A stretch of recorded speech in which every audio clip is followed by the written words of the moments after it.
So today I wanted to talk a little bit about the difference between small and big identity. And I've had several conversations about this idea of small identity and how we get caught up in allowing ourselves to fall for the delusion of small identity. And when we do that, we're ultimately sacrificing a much bigger, greater identity. And so, what is small identity? So, small identity is the identification with any part of your material existence. So, you might identify with your body. You might say, "I'm a woman," or you might say, "I'm a man," or you might say, "I'm a short person or a tall person, or I have colored eyes, or I have not colored eyes, or I'm black, or I'm white, or I'm Indian, um, or I'm pretty." Um, all sorts of ways to take this material form and attach labels to it that we deeply identify with. And identify doesn't have to have a positive um, relationship, right? It could be I identify that I have really large ears, and I'm I identify with that so much. I identify with my form so much that I'm embarrassed to show my ears, let's say. So that the positive side of identity, or what seems positive, is a relationship of, okay, well, um, I'm taller than most people. So what you'll notice is the positive has to come from a distribution of other people that are in that distribution, and you have to end up against other people. So identity and comparison are almost always existing at the same time.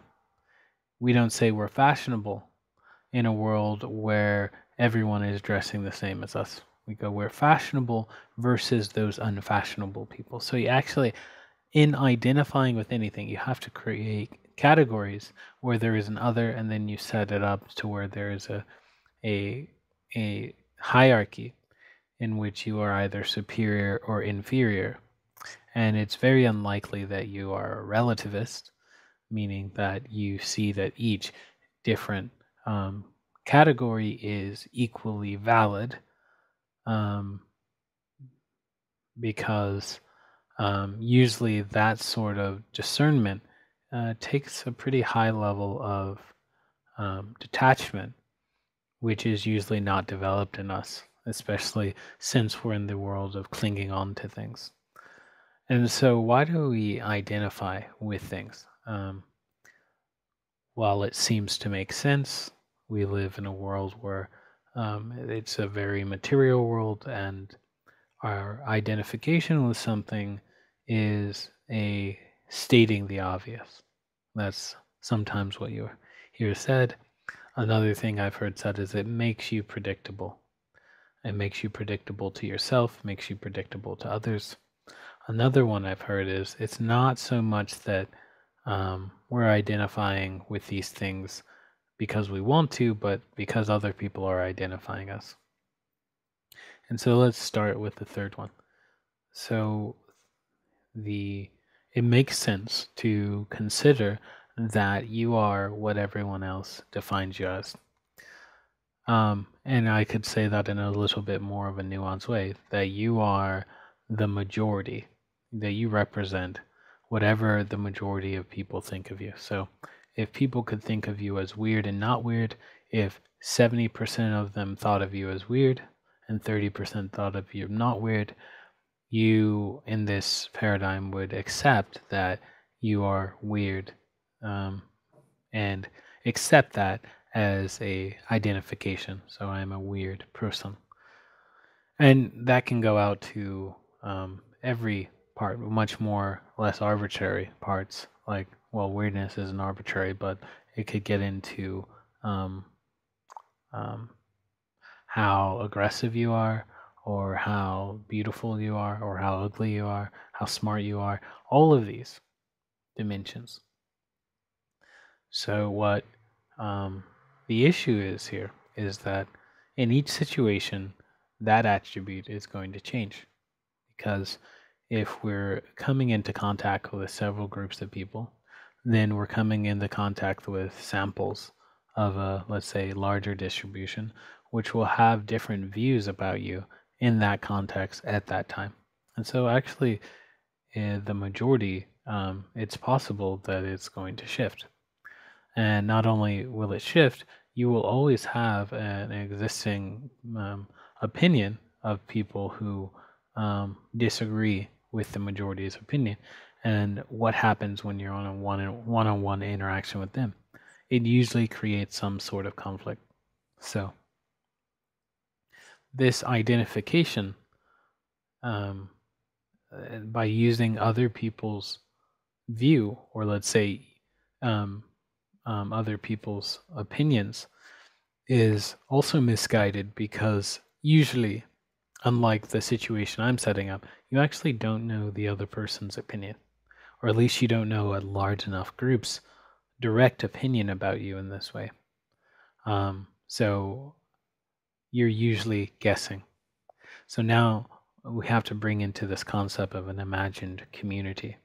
So because, let's say that there in the past, let's say, it may be true that some tribes or clans were smaller than, let's say, Dunbar's number, which looked at the neocortex size of primates and looked at their group size and seen the correlation that as the number of as the cortex size enlarged, so did the group size, the average group size. And then he eventually arrived at, there was a kind of cutoff that of 150 people. Now it is actually a range, but let's take the point estimate and say that after you get to 150 people, it tends to be very difficult. Now, Dunbar's argument was that the neocortex size grew because of the number of groups, and it's not clear what the correlation is. And lately, I saw research on a more ecological concept that show that the neocortex size could have grown because of other things. So we don't need to validate that part in what we're talking about, because we're actually talking about the group size is definitely related to how familiar we can be with any given community. So if there's only 5 people and we live in the same village and we share the same resources, it's a shared community, it's likely you're going to have quite intimate relationships. Even your least intimate relationship will likely be more intimate than even an average relationship at a bigger size group. So as the group size increases, meaning the number of members in your village or community, we become less and less intimate, because it's just really time, right? You can look at it as time. There's other factors, but time plays a pretty big role in this. You only have so much time in the day. You have a set of fixed activities, such as making sure you're feeding yourself, clothing yourself, going out and working, those sorts of things. And those require context switching, and then different members of the group might be more likely to be a part of those different things. So the distribution, it can change, obviously.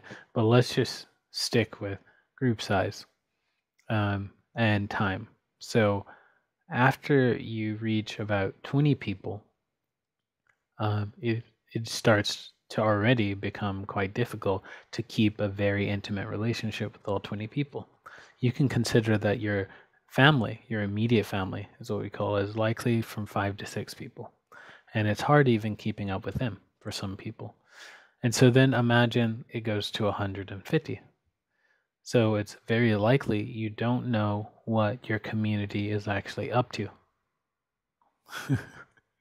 And so you then have to, as the number of members of the community increases, as does your need to imagine what they're doing, to project, to predict, to guess, to estimate, to basically, not blindly, but literally make a leap of faith in order to understand your community.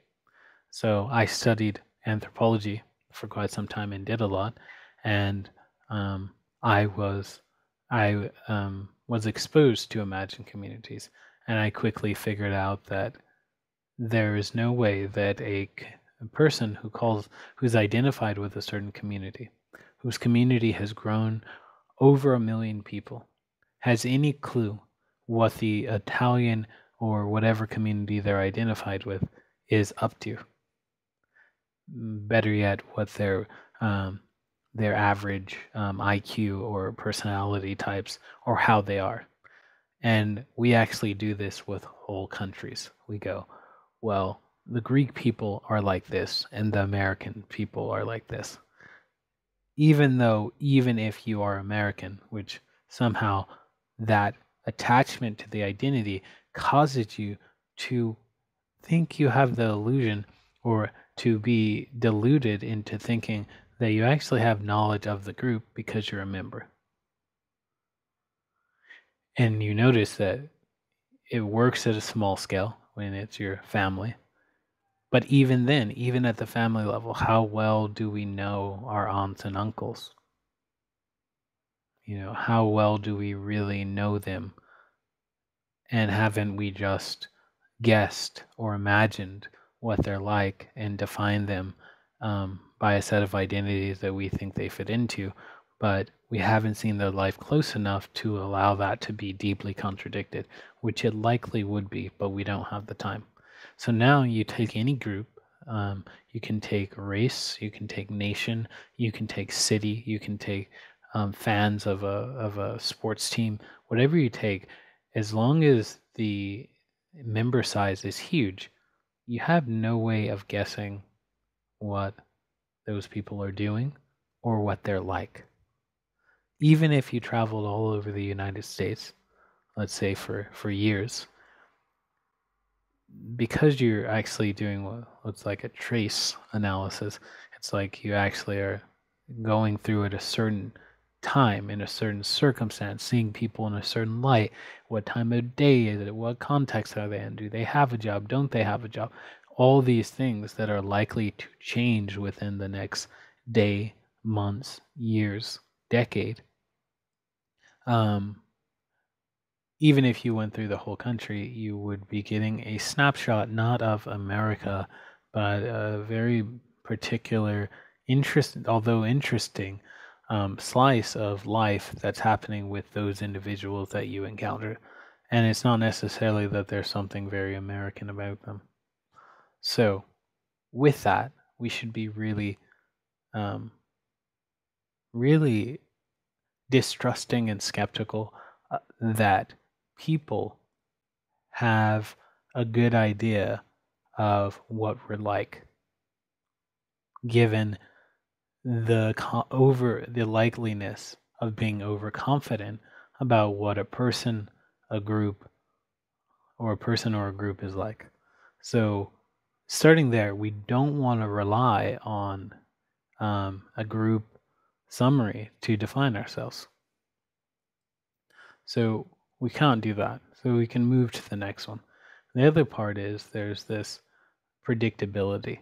So if I make myself predictable, which is pretty much to me the best argument for identity here, because then we have some idea of what that person might be like. Let's say we figure that this person is professional software engineer. We can really begin to consider what their skills would be. Now, this argument is an argument that makes sense only in a very limited functional situation. So if it has to do with skills, if it has to be okay, well, this person identifies as a programmer, and so therefore they say, hey, I'm Jim the programmer. And that only makes sense in very functional situations, such as like a job search. So, in that limited way, the argument doesn't add up for why we identify in general and doesn't make sense to do. So, and also, instead of offering that we are something, I am this, I am black, I am male, I am female, we should say exactly what is appropriate for the situation. So, in this way, if you're not a software engineer in a sense, like you can never actually be that. It's kind of just a thing that language allows for. And when you're programming, you don't all of a sudden transform into a software engineer, then to a dad, then to, because that's not how these things work. We're not transforming this way. Although we are switching contexts and so forth, we're not purely anything. I mean, we're not purely one thing at any given time. But what we can say is we can, instead of identifying, we can just say, I'm programming. I can program. I can father.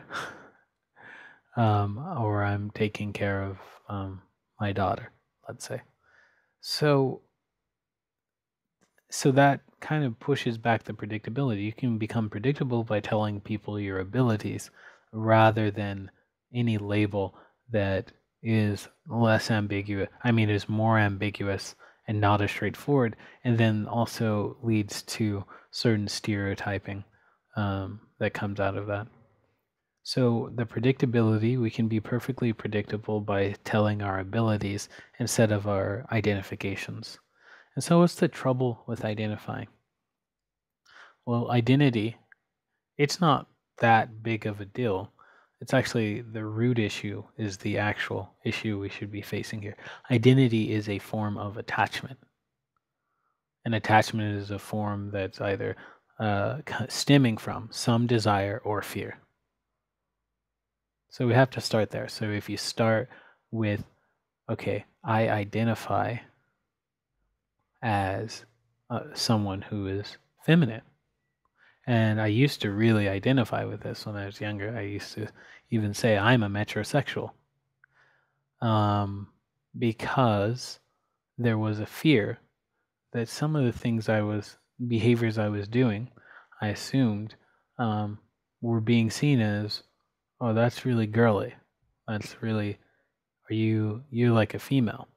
Are you gay? Or so actually I was taking that identity to make myself predictable, to protect myself from the insults and criticisms that one might have from being from doing those behaviors without stating who they are. So what was the result of me identifying that way? So once I started identifying that way, I did in fact become more predictable. But then people started thinking that I also wasn't masculine. So they started thinking in this against way. So again, identity is always there along with comparison. So because I identified as metrosexual, there is a comparison to a more masculine man or a gay man, let's say. So now there is a kind of guarding of people in different circles, meaning, oh, he's metrosexual, not gay. Therefore, he doesn't have any of the attributes of whatever they're defining as gay, which everyone defines differently, but let's assume that it is defined the same. Then you're all of a sudden thought to be out of your place by acting on behaviors that are outside of that stereotype or whatever you've defined it. You could go, well, no, I'm this new type of metrosexual. And then what happens is once you start identifying with your own circle, you have to start defining yourself by the rules, and then other people might get interested and try to enter into it. So you're like, I'm this new type of metrosexual, and people are like, well, what does that mean? And people maybe see you from afar and make inferences about what that new type of metrosexual is. Then those people who are interested will try to gain access or uh, um, become that themselves.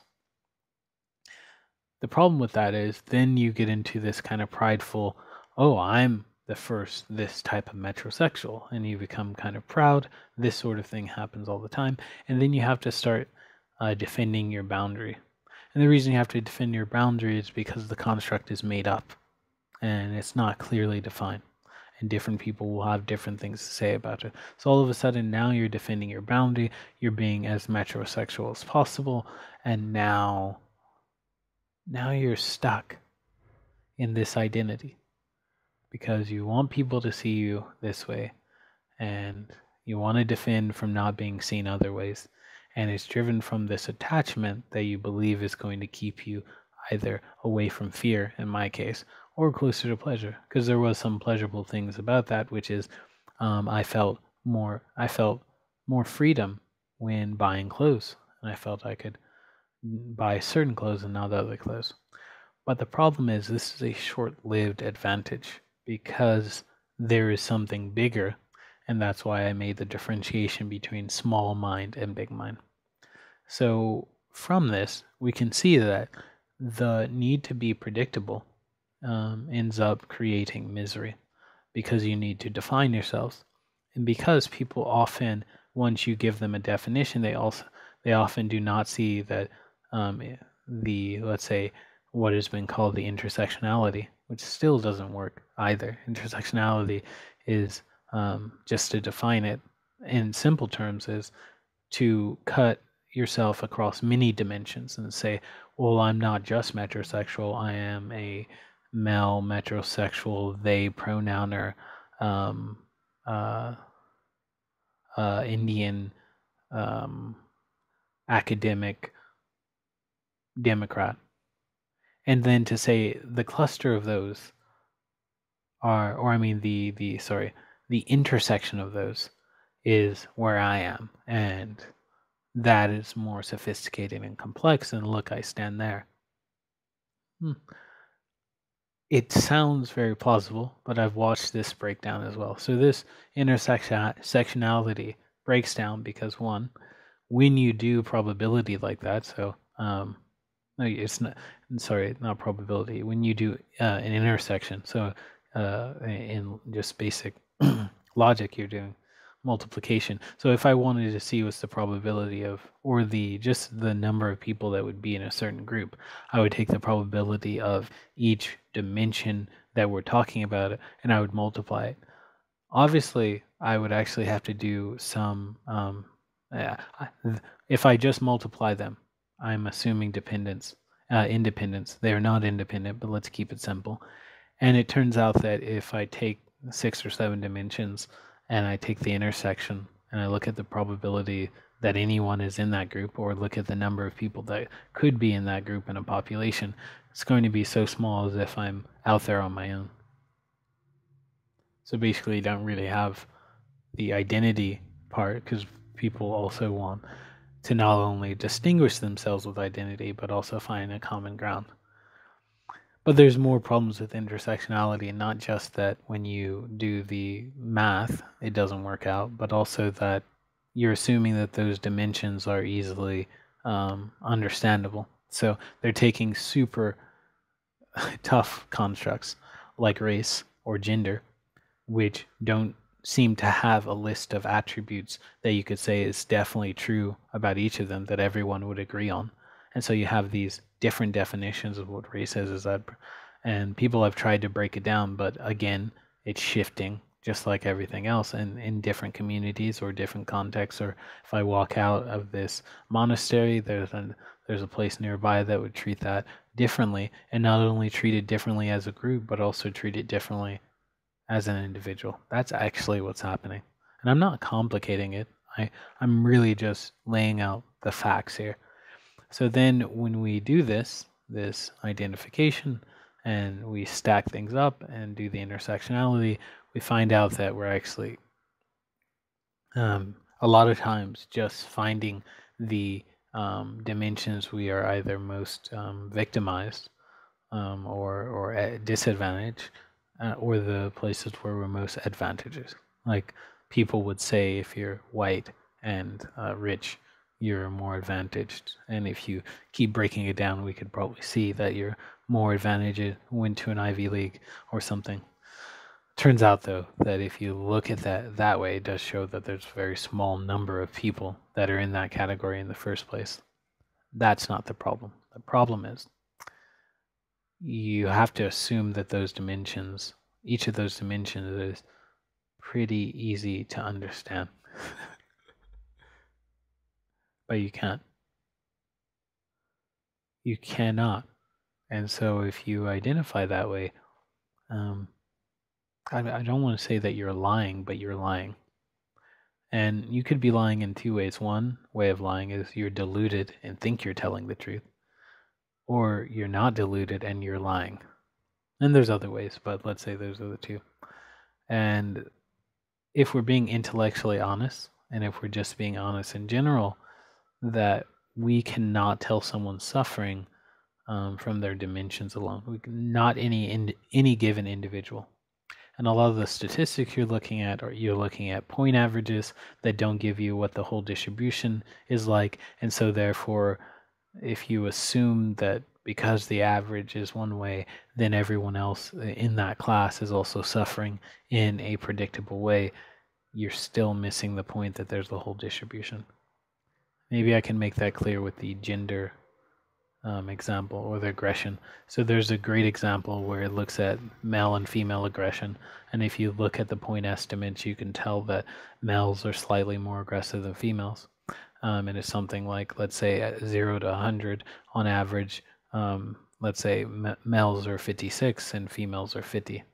And so then you can say the statement, which will sound misleading, especially if you don't say it carefully. You can say that men are more aggressive than women, but it's a really silly statement to say, because you know how sharp the statement is. It's too sharp. The distribution is not saying that. The variation is not saying that. Even the difference in the averages has not been shown to be statistically significant, but they are different. So then what is behind these averages is actually a distribution.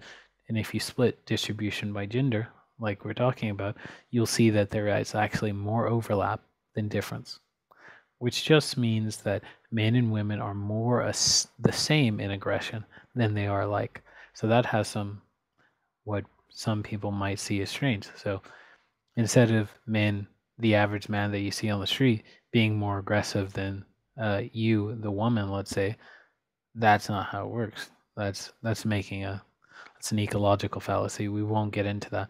But the basics of what I'm trying to say is that those two distributions will overlap more than they differ. So the space where one distribution is by itself is very tiny. And it's also the other part about it is it means you can say things like 40% of women are more aggressive than more than 50% of men. And you can still say that men are on average more aggressive than women. So now you're seeing the problem with just looking at a dimension and just looking at the averages of what that means, and then taking a dimension and saying, okay, well, this person is this set of dimensions, which means they're doing bad or they're doing well. And they identify with those dimensions, like I am also a victim, even though they may not be in that place in the distribution. So you can be a part of a group that is doing poorly and doing just fine, but still identifying as a victim.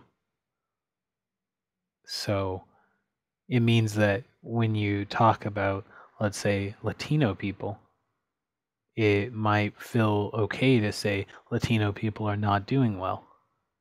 That's a really bad statement. It's false. So if you look at it's false and it's true, because the distribution will show you that if you look at Latinos versus, let's say,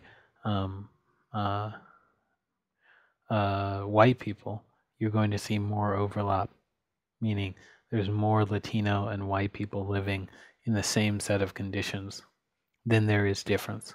Where there is difference, there is often advantage and disadvantage, but it's only in those parts of the distribution. So it's kind of misleading to talk about the group that way. So instead, you might want to get even more specific and talk about the attributes of those people where the disadvantage is.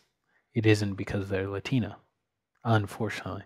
So, anyways, with that being said, um, there is such things as all those dimensions and getting those totally wrong. I'm not saying that sexism or racism or any of those things don't exist. I'm saying we haven't looked at the picture and understood it deep enough. As Suzuki Roshi has said, it's not that you're wrong, it's that you don't have a deep enough understanding. So we fall for this small identity, even though we don't know what each of those identities means, but we claim to know. And then what happens is we suffer when either those identities have to change in some way or limit us, or they're not what we thought them to be because they're actually transitory and changing. So that's really about the predictability. It's actually not worth boxing yourself in given the disadvantages. So what can we do instead? So there's a few things we can try on. The first thing is take a look at the root. So as I said, these identity politics, all of these issues of over-identification as, or just identification with something like I am that, I am this, or I am that, and you will feel the pain of being that. And I'm not saying that if you were in Nazi Germany, that if you were Jewish, if you said you weren't Jewish, you would not die. I'm not saying that.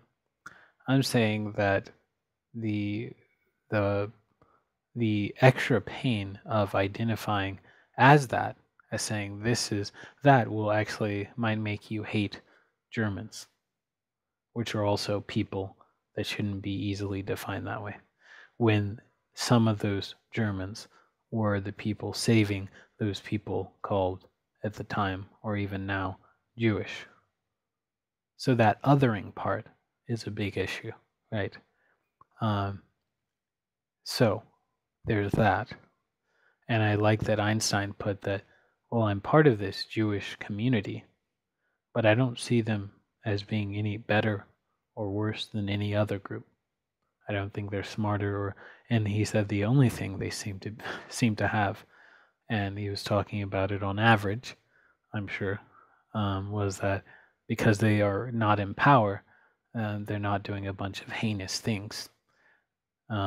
And we don't know how true that is, but it was funny at least. So first we focus on the root, which is, well, the reason I identify. Why am I attached? So you have to ask yourself, why are you holding on to that identity? I don't identify as any sex unless it's absolutely necessary for them to know, let's say, medically. But even medically, what you're actually looking at is not males. It could be that they're looking at hormonal levels. And we don't yet have the science to basically say, well, we don't actually need to look at that dimension. We could just look at your hormone levels and see your estrogen or testosterone ratios or something like this. The point I'm trying to make is actually even the medical industry uses these dimensions as a proxy for something else. So saying something runs in a family is not saying that it's due to your family. It's due to a certain genetic, and some of your family is going to get it. There is a probability. You'll notice that even within families, it doesn't make it clear that you're going to have it. You may be a carrier, you may not be. You may have it. So all those are also possible within the family, even though you're part of the same genetic lineage. So what they're actually looking for is a specific gene. And because we don't have the genes of everyone, we have to use proxies like, well, it's in the family, so you have a probability of getting it. But in the future, we won't have to even use race, gender, or even genetic makeup. Well, we'd want to use genetic makeup actually to understand if someone is at risk for something, because we're actually looking at the thing we're uh, um, actually concerned with. So when I'm asking you about um, the different types of, let's say, your liver, there are certain genetic variants that would make it so that your liver wouldn't produce enough, let's say, whatever it's supposed to be producing. And the way I would figure that out now is maybe look at your family or your race and say, do we have a problem? Is this race more probable as a group, as a population, which is different than the race construct we use day to day? And then we'd look at it and see if they're more likely. And they're usually more likely by very little. And it's not how much more likely is it than another race, because a lot of times, like if you look at suicide rates per country, they're basically the same. But if you look at relative differences, they look big. So you could say, like, so basically, I think the suicide rate is like 0.001 or something like that. And so the difference could be double relative to 0.001, but that's still being very, very tiny amount of people. So that's the issue with looking at relative differences. You need to be also looking at, well, how many more deaths does that equal out to? Oh, it's not very many, maybe 3 more deaths per 100, I mean per 100,000 people or something. So when we go back to this in the future, it'll be more like, well, we already have data about your DNA, about your genes, and we know you have this gene. We need not know what race you are. We need not know what sex you are. And it may be still useful in some ways, but really when you ask someone sex in the medical way, maybe what you're just asking is, do you have a particular type of body type, or do you have a particular physical part that the other group is likely not to have? And that is not exactly gender as we know it or sex as we know it. So with that, we can afford to take our attachments to our identity and let them go. And we don't have to define ourselves. Why don't we have to define ourselves? Because we are, in a sense, unmanifested. What it means is keeping things open is what's real. That's actually being honest to the reality. We don't know what's going to change about us. We could say right now it's feeling like I'm more heterosexual or I have more of interest. But to pretend that we are absolutely something, absolutely down to the core, a category, is to basically cut ourselves in ways that reality might end up contradicting, and then we suffer from that contradiction. So when people ask me my race or my gender, I typically tell them I don't identify with it. I could try to give you what I would think that my biological parents might identify it as, but I in no way relate or identify with a specific gender or race, or like I live in a monastery but I don't consider myself religious, or practicing Zen Buddhism. I don't consider myself practicing that. I'm not a Zen Buddhist. I'm really open to the idea that I'm in this discovery mode always. And there are times where I'm more Zen than usual, but that, in all honesty, that's only very small fragments of the day. And so it's okay to tell people you don't identify, and that's actually an option. Some people don't even know that I don't identify as an option, because they feel so fearful that they haven't made them predictable. They want to be accepted and acceptable. But in reality, what's happened when I've told people that is they've taken a moment and said, well, I thought you were this. I was like, yeah, possibly to you that might be it. I mean, I can't control what you think of me. In fact, that would be suffering if I tried to do that. But when I consider myself, I consider myself, especially more of what I used to be, I am a walking box of contradictions. And so there's no way I want to now settle myself with any statement that eventually is going to end up being a lie. So the most honest position I can take is that I don't actually identify or that I don't know. And there is something in Zen called don't know mind. Not knowing is most intimate. I don't know what my future looks like. I couldn't have told you 5 years ago that I was going to end up in a monastery and working as maybe a data scientist. I kind of knew that maybe 6 years ago.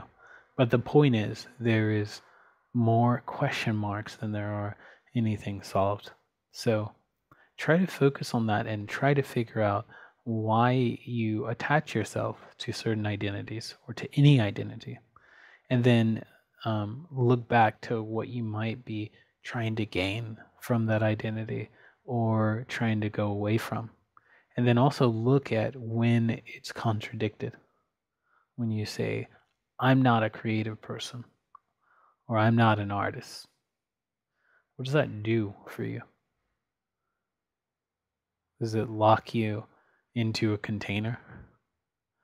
And when you say, I am an artist, how does that change your intellect's way of looking at things like, I don't know, academic books or whatever? Notice how identification ruins the intellect. The intellect is very good once you give it something and it stays really focused on that.